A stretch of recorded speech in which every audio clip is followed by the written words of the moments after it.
이번 영상에서는 TCP 소켓을 종료할 때 떤 일들이 벌어지게 되고 이제 TCP 소켓 종료와 관련된 몇 가지 함수를 좀 살펴보도록 하겠습니다.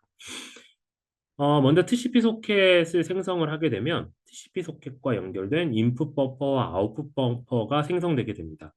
자, 먼저 아웃풋 버퍼는 내가 어떤 메시지를 write를 이용을 해서 전송한다라고 했을 때 그 데이터는 이 상대방에게 바로 전달이 되는 것이 아니라 아웃풋 버퍼에 기본적으로 임시적으로 이제 저장이 되게 됩니다. 그리고 이 저장된 데이터는 TCP의 내부적인 동작에 의해서 어, 이제 상대방으로 전달이 되게 되죠. 자, 그렇기 때문에 write를 수행을 했다고 해서 이 데이터가 바로 상대방에게 전송되는 것이 아니라 아웃풋 버퍼에 잠깐 저장이 되었다가 여기 있는 버퍼가 다 소진되고 방금 전달한 데이터의 차례가 오게 되면 그때 비로소 이제 TCP에 전송이 되게 되는 겁니다. 자, 인풋 버퍼는 이제 이 TCP를 통해서 나의 데이터가 전달이 되게 되면 이 데이터는 상대방 컴퓨터로 바로 넘어가는 것이 아니라 이 상대방이 만든 소켓에 해당되는 인풋 버퍼에 기본적으로 저장이 됩니다. 그러다가 이 상대방의 컴퓨터 프로세스에서 리드 함수를 호출하게 되면 이 리드 함수가 이 인풋 버퍼로부터 수신한 데이터를 이제 가지고 가는 것입니다. 그렇기 때문에 실제로 데이터를 수신한 시점과 리드를 해서 가지고 온 시점은 약간 차이가 있을 수도 있겠죠. 그렇죠? 자, 그래서 이렇게 소켓에 대해서는 인풋 버퍼와 아웃풋 버퍼가 생성된다.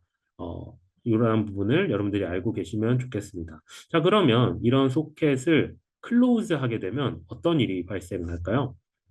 자, 만약에 아웃풋 버퍼에 어떤 데이터가 여전히 남겨져 있다. 그런 상황에서 이 소켓을 종료하게 되면 그 이후로는 이 소켓에 대해 즉 이 아웃풋 버퍼에 대해 더 이상의 write는 불가능하게 됩니다. 그렇지만 아웃풋 버퍼에 이미 남아있던 그런 데이터가 있다면 그 데이터는 이것들이 다 전송될 때까지 그대로 유지하게 됩니다. 그렇죠? 그리고 데이터가 모두 다 날아가게 되면 이제 더 이상 아웃풋버는 쓸모가 없기 때문에 그때 종료를 하게 됩니다. 자, 그러면 인풋 데이 버퍼는 어떻게 될까요? 인풋 버퍼에 만약에 어떤 데이터가 남겨져 있다. 그렇지만 아직 read 펑션에 의해서 그 데이터들을 다 가지고 오지 않았다라고 한다면 그 상황에서 이제 이 소켓을 클로즈하게 되면 리드에 의해서 데이터를 다 가지고 오지 않았다라고 하더라도 이 인풋 버퍼는 그대로 이제 종료가 되게 됩니다. 이제 데이터가 있더라도 사라진다라는 말이 되겠죠. 자, 그러면 클로즈 펑션의 의미가 어떻게 되냐? 이 클로즈 펑션은 소켓의 완전한 디스트럭션을 의미를 하게 됩니다. 완전한 종료 이제라고 해석을 할 수가 있겠죠. 자, 그렇기 때문에 이 클로즈 펑션을 호출해서 소켓을 종료하게 되면 더 이상의 인풋 아웃풋, 다른 말로 하면 송수신이 이제 불가능해지게 됩니다. 자, 물론 아까 이야기했듯이 아웃풋 버퍼에 어떤 데이터가 남겨져 있게 되면 이것들이 다 전달될 때까지 아웃풋 버퍼는 그대로 살아 있습니다. 그렇지만 이 소켓에 대한 클로즈를 수행하면 write는 더 이상 불가능하게 됩니다. 그렇죠? 단지 아웃풋 버퍼에 있던 데이터가 다 보내질 때까지만 기다리게 되는 거죠. 그리고 인풋 버퍼에 데이터가 있더라도 소켓을 종료하게 되면 그때는 인풋 버퍼가 그냥 종료되어 버립니다. 그래서 더 이상 리드를 해올 수가 없게 되는 것이죠. 자, 클로즈를 하게 되면 이와 같은 일들이 발생을 하는데 이제 문제는 이런 거죠.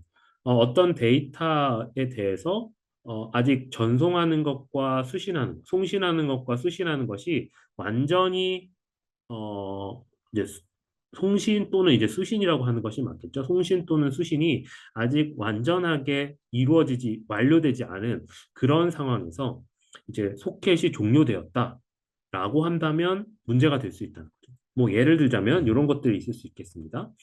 만약에 제가 이 컴퓨터로부터 어떤 데이터를 어떤 파일을 받는다라고 생각을 해봅시다. 자, 그러면 이 파일을 다 받게 된 상황에서 저의 프로그램은 나는 파일을 다 받게 되면 이땐 당연히 이제 리드를 해서 이제 이제 파일을 수신해 오겠죠. 파일을 다 받게 되면 그 파일을 다 받고 난 다음에 write를 해서 어떤 메시지를 이 녀석한테 전달해 주고 싶다라고 하는 그런 상황을 가정을 해봅시다. 자, 그러면 내가 어떤 데이터를 다 받았다라고 하는 그 부분을 구현하기 위해서는 어떻게 할 수 있냐면 얘가 그 파일에 대한 데이터를 다 보냈으면 이것에 관련된 소켓을 클로즈 해주면 됩니다. 자, 클로즈 해주게 되면 당연히 얘는 리드를 하고 있던 상황에서 리드가 0을 리턴하게 될 것이고 그러면 이 파일을 다 받은 그런 셈이 되겠죠.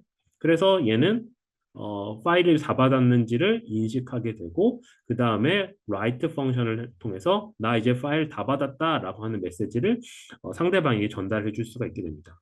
자, 그런데 문제가 있죠. 아까 이것을 파일을 다 보내게 되면 그때 소켓을 종료한다고 그랬죠. 자, 소켓을 종료하게 되면 어떻게 되나요? 더 이상의 write와 read가 불가능해집니다. 자, 그러니까 파일을 다 받았으면 파일을 다 받게 되면 클로즈에 의해서 얘가 read가 0을 리턴하게 되고 얘는 더 이상 이제 read와 write가 불가능하게 됩니다. 자, 그런 상황에서 write는 가능한데 write를 하게 되면 이미 이쪽에 있던 소켓은 종료가 된 상황이기 때문에 그 메시지를 읽어올 수 없는 그런 상황이 된다는 거죠.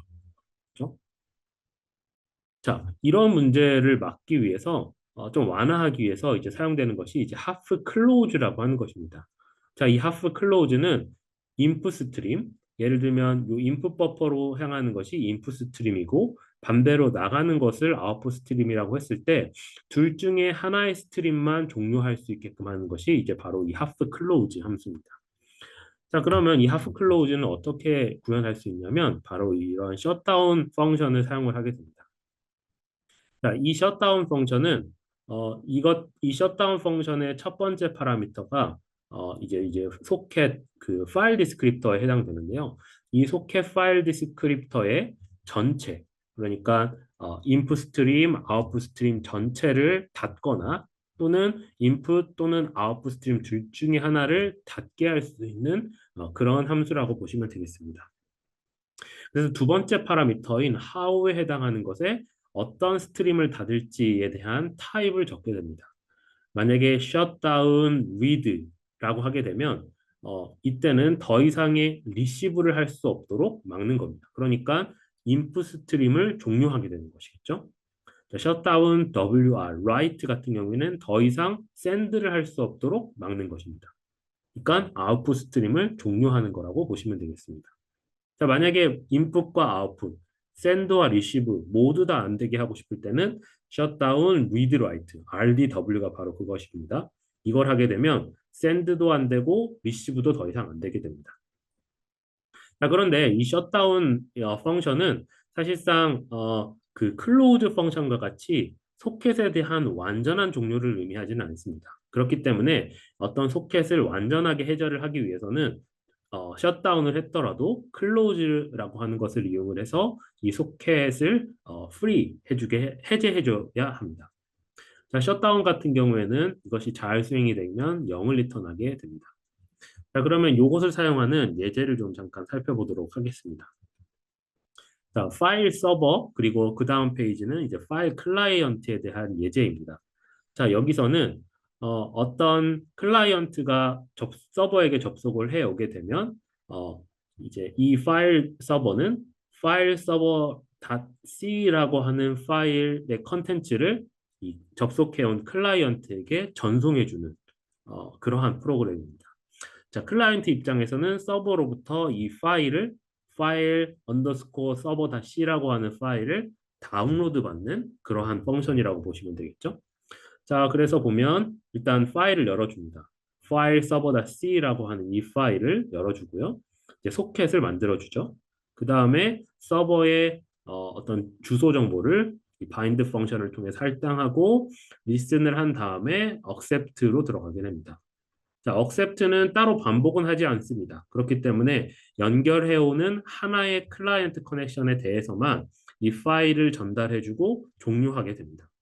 자, 만약에 어떤 클라이언트가 커넥션 요청을 해와서 커넥션이 맺어지게 되면 그 accept 펑션은 그 커넥션에 대한 클라이언트의 파일 디스크립터, 소켓 디스크립터를 리턴해 주게 됩니다. 자, 그럼 while문으로 들어가 볼까요? 자, while문에서는 자, 이 fread라고 하는 펑션을 이용을 해가지고 아까 열었었던 파일 서버 C로부터 데이터를 읽어와서 버프에 저장해 놓게 됩니다. 자, 아마도 여러분들 fread의 의미는 잘 알고 있을 거라고 생각이 됩니다. 사실상 fread 역시 어, 이제 이 fread 역시 read와 비슷하게 동작을 하는데요. 최대 버프 사이즈, 여기서는 버프 사이즈를 30으로 정의를 했습니다. 최대 30바이트만큼 데이터를 읽어올 수 있지만 항상 이것이 보장되지 않기 때문에 이 read 펑션은 실제로 얼마만큼의 데이터를 읽어왔는지를 이렇게 리턴을 해주게 됩니다. 그래서 read cnt, read count는 이 파일로부터 실제로 read한 데이터의 양이 되겠고요. 만약에 이 양이 버프 사이즈보다 작다면, 자, 그러면 어떻게 되죠? 버프 사이즈의 양보다 작다면, 어, 마지막으로 실제로 읽어온 만큼 클라이언트 소켓에다가 이제 전달해 줍니다. 그러니까 클라이언트는 이미 이 accept를 통해서 연결된 그 클라이언트 커넥션입니다. 걔한테 전송을 해주고 while문을 종료합니다. 자, 만약에 그렇지 않다면 read count와 버프 사이즈가 같다면 실제로 파일로부터 들어온 데이터가 버프 사이즈만큼이라면 그때는 클라이언트에다가 전달을 하고 다시 while문을 들어가게 됩니다. 자, 그러면 이 if문이 갖는 의미가 뭘까요? 자, 보통 파일을 이렇게 처리하게 되면 fread가 이제 리턴한 read count가 버프 사이즈보다 같게 되는 경우는 파일의 거의 마지막 부분입니다. 만약에 파일의 거의 마지막 부분에 도달하게 되면 그때는 read count가 실제로 읽어온 데이터의 양이 최대로 읽어와야 되는 30보다 작게 됩니다.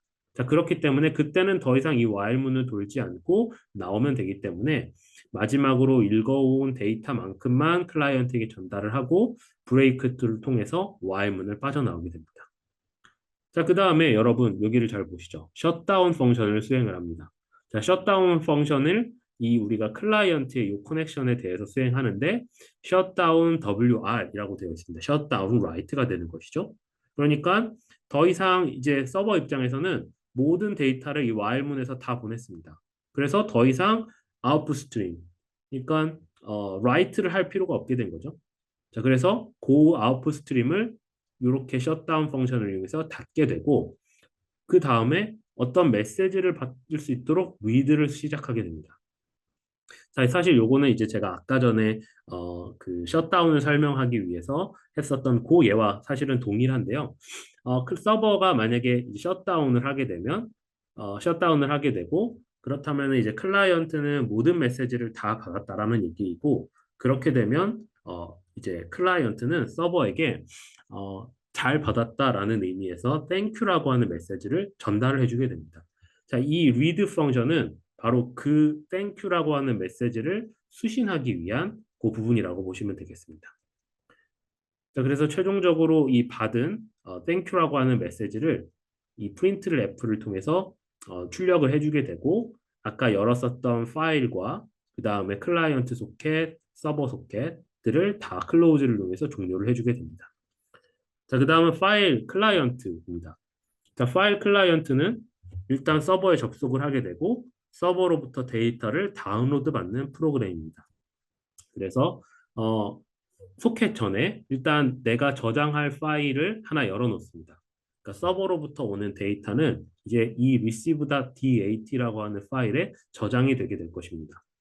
자, 소켓을 생성한 이후에 서버의 IP 정보와 포트 정보를 이제 어사인 해주게 되고 커넥트를 이용을 해서 서버와 연결을 맺게 됩니다. 자, 그 다음 이 클라이언트는 서버로부터 파일을 받아야 하기 때문에 read를 반복해서 이제 수행하게 됩니다. 자, read를 해온 그 데이터의 양은 실제 데이터, read를 해온 수신한 데이터는 버프에 들어가게 될 것이고 실제로 읽어온 데이터의 양은 read cnt, read count가 가지고 있게 될 겁니다. 자, 그러면은 실제로 읽어온 데이터가 버프에 있기 때문에 이제 해야 될 일은 뭐죠?